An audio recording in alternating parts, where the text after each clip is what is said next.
the voice of Kid Goku and Gohan. Yeah. Hey, hey, everybody. The best voices, I might add. Thank you. Appreciate So, that. so Glad what to be was it? here.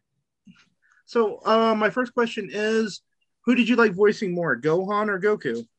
Ooh, good question. I like them both a lot. I was initially cast as Kid Gohan in the what was it? The Ginyu Saga, and so I kind of have an affection for him because that's what the first character that I got cast into, launching my kind of voiceover anime career.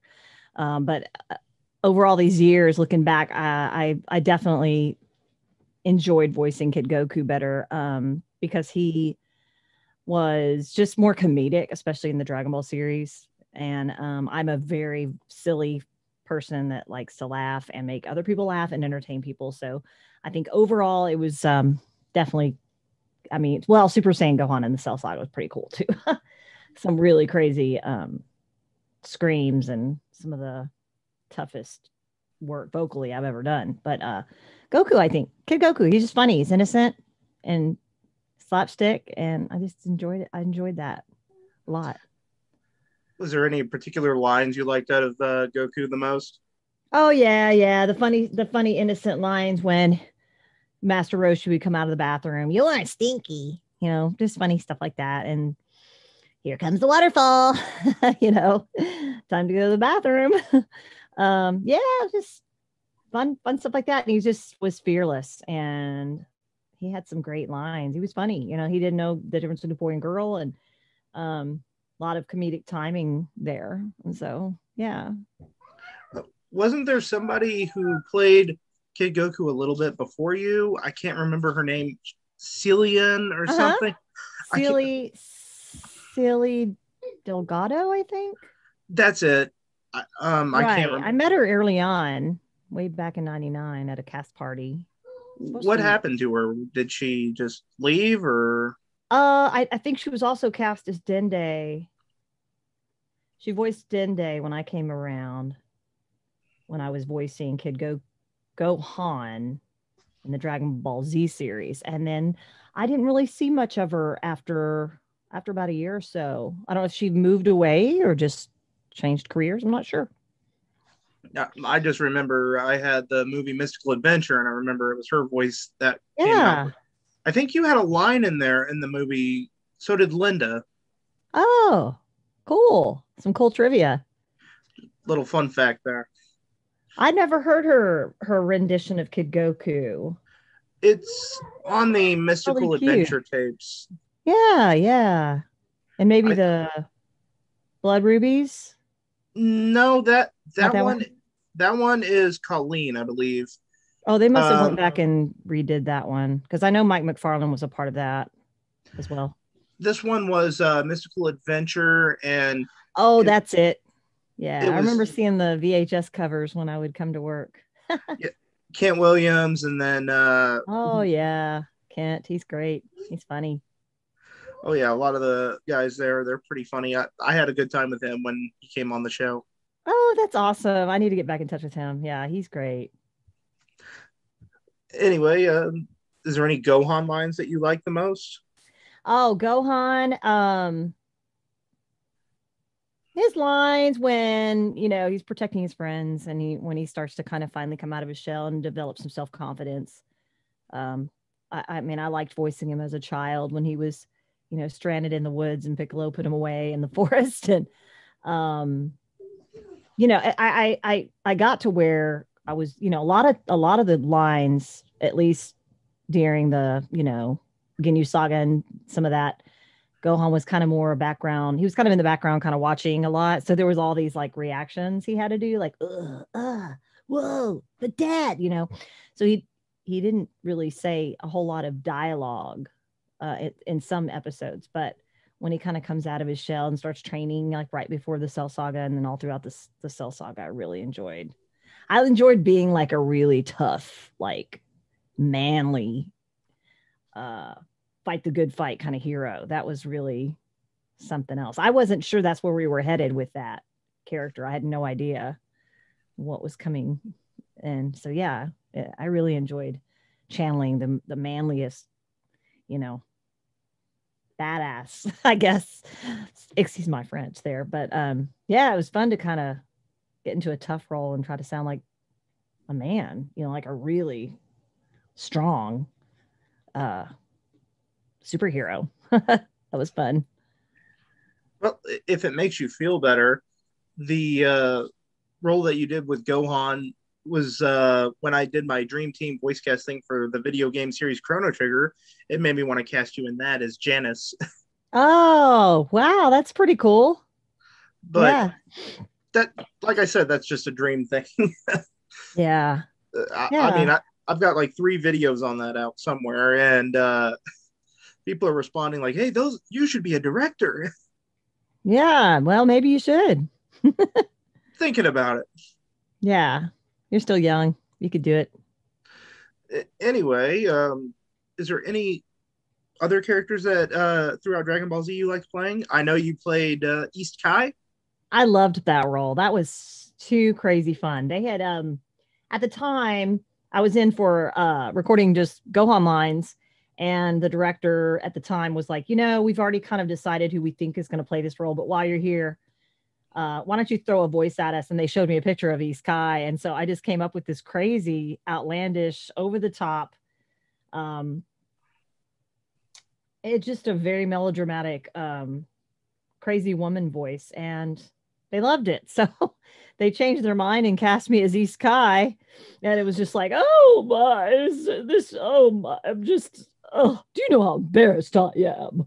Just over the top. I'm the queen.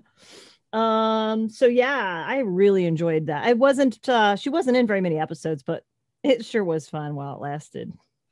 I think you also played adult Gohan's one dated girlfriend on there too. I did. I knew it. Angela. I think that was her name. She was in one episode. Yeah, his first date. Yeah, it was crazy. And you played the mother to the little boy who gets beat up by Trunks. Oh, I do. That's right. Yeah, I had some small parts and some Walla parts, background parts. Baby Trunks. Yeah, I do remember that. No lines, of course, just crying and reacting and laughing, giggling like a little baby. And then I just played some background. Let's see, what else? Those are really the most prominent ones. I did place a German English teacher in one. That was kind of fun. Please open your textbooks to the page 24. Oh, I think I remember. She was in one of the movies, and she's in some of the filler episodes. I think I know who you're talking about. Yeah. I think it's funny that she's a German teacher that's teaching English. I just thought that was funny. So I came up with what I could come up with as far as what I thought a German accent was. Well, technically a German teacher teaching Japanese. That's right. Yeah, that makes perfect sense right there. Right? Yeah. That's probably why I prefer the original dub to Dragon Ball Z, is because all the campiness in it. It was great. And I really like Bruce Faulkner's score too. So oh yeah. There's a lot of fans. I met one the other day. I'm teaching music now to kids and beginner piano to kids. And well, actually I'm teaching a few adults as well. And one of the teachers there, well, several of them are, I didn't even say anything, but they're big, huge Dragon Ball Z fans. And I don't know who found out. I was just there to learn how to teach, and be around kids. And yeah, there's some fans up there. They're the typical, well, all the age ranges they vary. It just depends. But most of the fans that I've been meeting lately are mostly over 25, like more like 25 to 35 to 40 maybe. But it just depends, like if and when they were exposed to Dragon Ball and Dragon Ball Z, and when they watched it. And a lot of them that I'm hearing from now watched it growing up as a kid, and they say, childhood, that's my childhood. Yeah, like me. I mean, when Dragon Ball Kai came out, it was just a major disappointment to me. I have no idea what went on there. I haven't heard, or I haven't listened to or watched any of Kai or even Super. So I'm not real sure what's up with well, I watched Super, but yeah. I just did that because of continuity's sake. It's like, well, yeah. I don't like Super. I've actually slammed it a few times on my channel in reviews Oh, and okay. stuff. But Yeah. I actually am one of the few people that prefer Dragon Ball GT over Super. Oh, that's cool. Yeah. I do get uh random fans who really, really are into GT. Like most not, but and then there's something like all of them. But I do get the occasional fan that comes up and wants the GT version of Goku's, signature on either a figure or a print that I might have available. Sure, there you get lots of interesting items to sign, don't you? I do. It's fun. I'm a fan of my fans, I guess you can say. Like I just love being around them. I love hearing their stories, what they like, what they, how they more than anything, it's what's really cool and personally fulfilling for me is when the fans and fans of the show uh, tell me how like maybe a character I voiced helped them through tough times, whether it be bullying or being picked on at school or being suicidal, and like how they embrace the character to get them through their hard times, and like kind of that was their escape from reality to like embrace something that gave them hope and encouragement in their life. And coming from a background of being bullied, being the new girl, moving around and constantly being uprooted from city to city and state to state since I was 3 or 4, I can definitely relate to when I hear from kiddos that are been bullied and at any age. And it's just nice to know that I've kind of fulfilled a purpose that's near and dear to my heart, is combating the whole bullying. But at the same time, I personally have learned a lot from being bullied, and thankfully have chosen to have a big heart and be compassionate and not to be bitter about it, and just to like bounce back. And I think that in my adult life, that's really been helpful actually, because I mean, you can run into a lot of bullies at any age and in any type of work and any, profession. It just happens, you know, but I choose to not be a bully at all and just embrace everybody and be a good influence, hopefully, especially on young people. I really embrace. I love kids, really love kids. So. Did you have any unique memories of filming like the video games or anything like that? Oh yeah, I remember. Yeah, I remember going in for the first video game and like it was completely different than voicing for the episodes. It was I think it was Budokai 1. I believe so.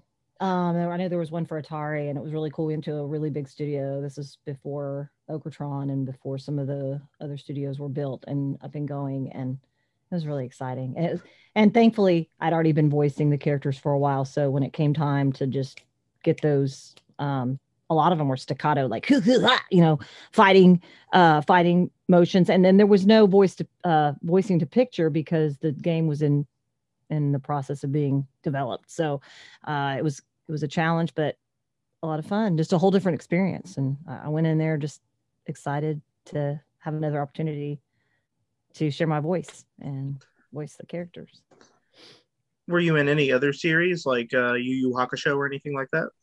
I did play the tournament announcer in that. I don't think she voiced much.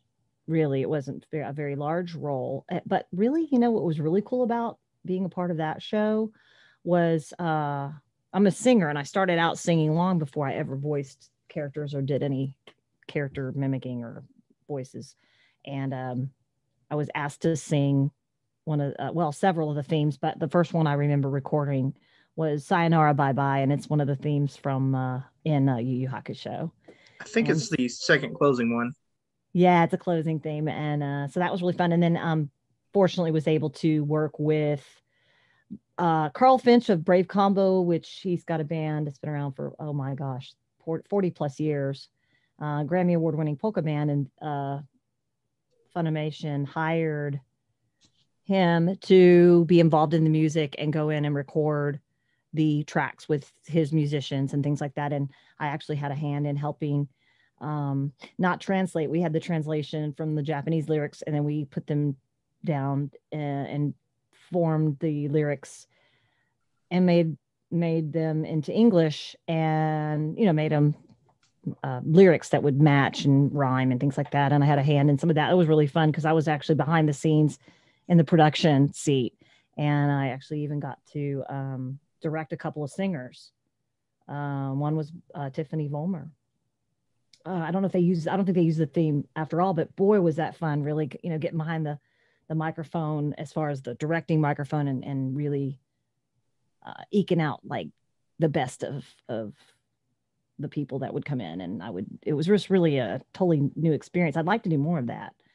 And I feel like I'm kind of doing that now that I'm teaching kids music and piano and voice. It's like, I feel like now it's like, wow, I'm like actually teaching these kiddos and trying to get them to be comfortable in their own skin and find their voice and their style and bring the best out of them. It's been really fun. I like that. So, who do you like voicing more for Kid Goku? The GT version or the original Dragon Ball version? Oh wow, they're both so fun. I think I personally had more fun with the Dragon Ball, being that not only was he Kid Goku, he was Kid Goku as a child, and so there was even more innocence through the acting when I would deliver the lines and the dialogue. Whereas GT was more like, okay, Goku has been a kid, he's grown up, he's been an adult now, he's changed back into a kid. So I tried to make sure that when I was voicing the lines, that there was that acting behind it, meaning that he was an adult. And so I was trying to evoke more of a mature theatrical performance, but in Kid Goku's voice, if that makes any sense. Yeah, it does. Is Yeah. So they were there both really fun. I mean, like being a kid, being Kid Goku is just a blast. is there a different approach to voicing, say, Gohan or Goku? Like, do you do a Oh, different tone? you cut out a little bit. Oh, Technology. Ooh. yeah, I know. It's Do okay. you do a different tone maybe when you play Gohan? Do I say one more time? I think I can catch it this time. Okay. Do you do a different tone when you A play different Gohan and Goku? Is there a difference in your voice?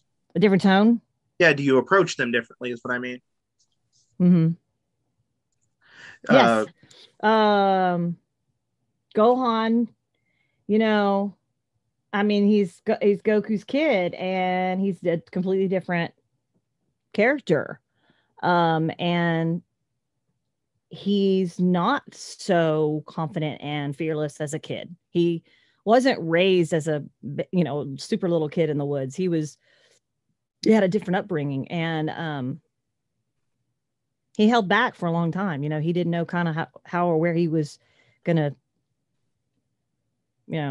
lash out if and when it needed to happen. Of course, Chi Chi wanted him to study and be a scholar, but he wanted to be strong and fight the good fight like his dad, and so yeah, I mean, and starting out as the voice of Gohan, uh like I said, there's an affection there for that, and then really identifying with that character being somebody that was kind of like waiting in the wings, and but got very very fiercely defensive because he was so loyal to his friends and those that he cared about. And I could relate to that as a person. I'm the same way.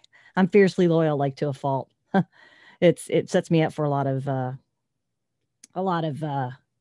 pain. You can really hurt put yourself out there and really love and care about people, and you can just get slammed down really easily and hurt. But I think it's worth it. Gotta live your life. You gotta live. what's your favorite line of Gohan's? Gohan's as my favorite lines as Kid Gohan are,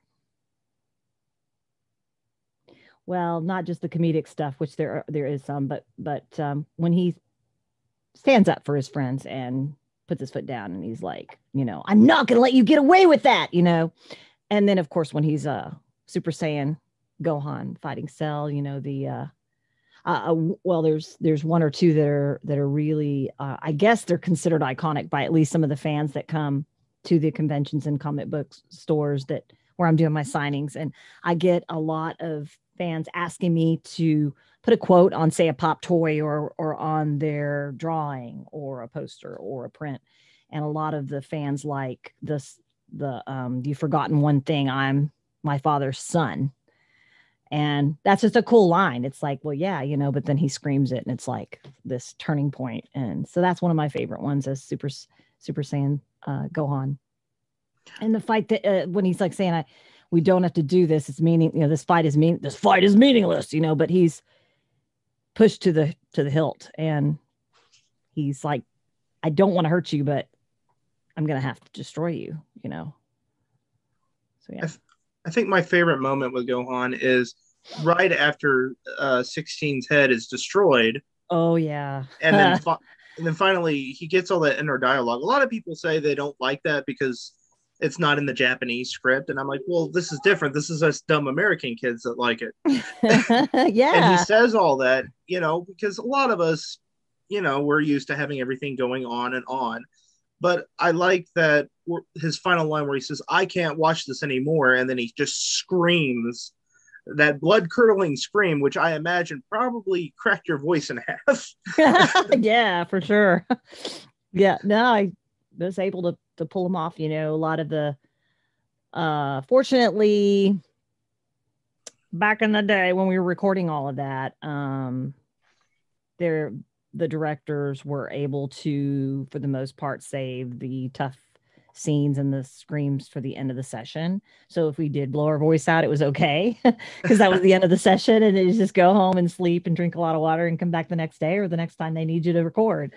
And being a vocalist, I actually did better than I thought I would with a lot of that. It was painful, but it was so worth it. It's like, I wanted to do a good job. I wanted to really nail that character and nail those lines.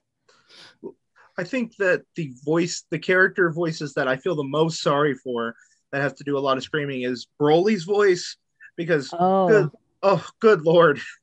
Yeah. Because he has just that regular pitch when he's in his normal voice. Then it's like, yes. It's like, oh man, that sounds like it's going to break in half. Then adult Goku's voice, because I heard that Sean actually passed out in the recording booth when he was doing Super Saiyan 4. That's what I've heard. I wasn't there to experience it, but I've heard about it. He was telling people about it at a convention. He goes, I passed out doing that scene. Yeah. And then finally, your voice for Gohan, because I imagine a lot of the yelling had to be done there too. I was like, I don't know how they do it. Yeah, I don't know. I mean, I was able to handle it. I mean, I've never had to, thankfully, never had to call a session early or leave or say, hey, I'm out of voice, I can't do this, or I didn't get laryngitis. And if I did, it was usually after traveling with a show band and coming home after a tour, and I usually had time to rest. So I was usually fine by the time I was called in to do a session. So I think keeping my chops up and keeping my voice in regular use was of benefit to voicing the characters, especially those really intense screams that went on forever and ever and ever. And I mean, I think in editing, they were able to overlap and use special effects to emulate, say, a scream that really is super crazy long that is physically impossible. 2-3 solid minutes of screaming is crazy. It's I could just picture it, because I yell a lot when I'm at work and stuff, and it's just like yeah. I mean, I definitely remember being in pain and having to really take it easy, especially during that saga in particular. But I was prepped for it. We took regular breaks if needed.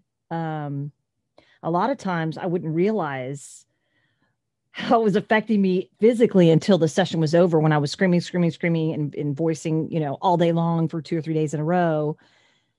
And then I would get in my car to go home, and my head would just be pounding. I don't usually take Tylenol over the counter or meds in general, unless I absolutely feel like I really need to.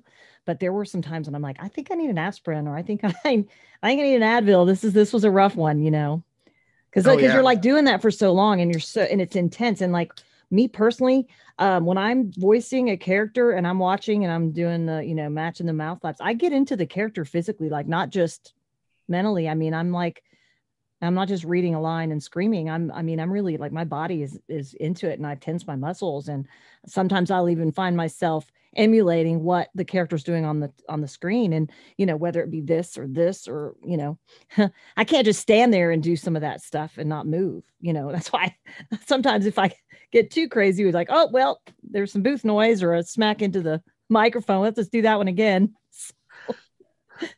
Well, that actually does remind me, because I remember watching something with Batman the Animated Series. Mark Hamill said that he actually had to stand and do all his Joker lines because he said he couldn't sit still. Oh, I heard about him doing the Joker. Yeah, how cool is that? No, no. I mean, I'm kind of like that even when I'm singing. I want to be dancing and singing. I mean, I grew up singing and dancing and acting and all of that, and musicals and plays and theater. And when it comes time for me to like sing at a wedding and everything's all serious, it's like, it's not that I can't do it. It's just that it's not as comfortable as, performing and actually, putting on a show and being an entertainer for an audience. So if it, if that comes up, I have to really harness that energy and just be like, okay, we're at a wedding or we're at a funeral and we're singing a song here. We're not, put on a show. So yeah, I'm used to just going pretty much going all out. When I sang with the High Rollers at the Windstar, I mean, we put that band together for the senior breakfast, and that was twice, 2 mornings a week, from 2010 to 2014. And we ended up being this big house band for that giant casino. And thankfully I had a lot of experience performing and being on the road with Vince Vance and the Valiants, and really learning from like some of the really good masters of entertainment. I had that under my belt, and I was able to actually utilize it, and that was really fun. Well, anyway, I just want to say thank you so much for coming on. I really appreciate it. Absolutely. I had a blast. I'm glad we finally got to do this. I know we've been trying to schedule it for a while. Oh yeah, it's been rough. Yeah. It was actually thanks to Chuck that helped me be able to schedule you on. Did you say Chuck? Yeah, it was Chuck that helped me get you on, sort of. That's great. Yeah. I got some conventions and stuff coming up and signings. So I'm also in the process of getting a stephanienadolny.com website set up. I've got the domain, and I'm working on the technology part of it and getting my artistry and content together. And that will hopefully be launched by the time we do KamehaCon in July in Allen, 2021. So I'm working on that and teaching music, and hopefully another project will come up that I can sink my teeth into. I've been doing some radio and commercial ads as well. So, but I would really like to dive into another anime character, another cartoon. That'd be really fun. OKKO was very short-lived at Cartoon Network, but that was a really fun thing. So I'd really like to be recording again regularly. Last year with COVID made it very difficult for a lot of people in various lines of work. So I'm really excited to take on something really, something brand new. Hopefully that'll happen. Is there anything you want to say before I close out? Just say I love my fans. This is great. And very, very humbled by the adoration I'm getting from all over the world. It's really humbling and awesome. And Kamehameha. Yeah. That and I'm hungry. It's time for dinner. All right. Back when you first came into my life, I recalled a place that I knew as a child, a special place, one that I held close to my heart.